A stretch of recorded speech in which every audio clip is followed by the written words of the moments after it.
Hello guys, আমরা খেতে বসেছি। এই যে আমার ছেলে তোর চাইছি না, আমরা বলছি সবাই মিলে একসঙ্গে বসে খাবো।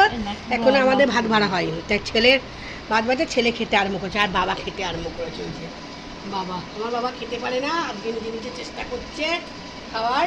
মাকে বলছি তুমি নিজে খাইয়ে দাও, মা বলছে আমি নিজে খাবো, নিজে চেষ্টা করুক, যতটা পারে ততটা খা, তারপরে মা খাইয়ে দেবে। কিন্তু আমার বাবা তো পারে না। এবার আমার আর মায়ের খাবার বাড়বে। এই যে আমার ছেলে খাচ্ছে, কি কি খাচ্ছে দেখাই। আজ মা ভালো রান্না করেছে, এই যে পুঁটি মাছের ঝাল করেছে, তারপরে ওই যে পনিরের কোপ্তা করেছে, আলু মাখা করেছে, মাছের তেল, মাছের ঝাল, ডাল করেছে। আমার পাতে দিচ্ছে, এবারে বাবা খাচ্ছে। ওদিকে বাবা খাচ্ছে,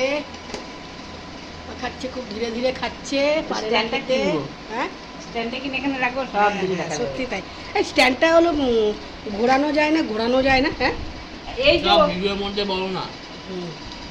আচ্ছা, আর দিও না, আমি বেশি খাই না, কারণ এমনি ওয়েট বেড়ে যাচ্ছে। কম দাও। কিন্তু রান্না এমন করেছে, কম ভাত দিলেও পরে আবার চেয়ে নিতে, আরও ভাত দাও। মায়ের রান্নায় এরকমই জাদু আছে, খেয়ে বারবার খেতে ইচ্ছা করে। কিরে, ভালো হয়েছে তো? ভালো। আরও ভাত তুলে দিলে? হায় ভগবান, বারণ করলেও শুনবে না, দেবেই দেবে। মার এটা নিয়মই তাই।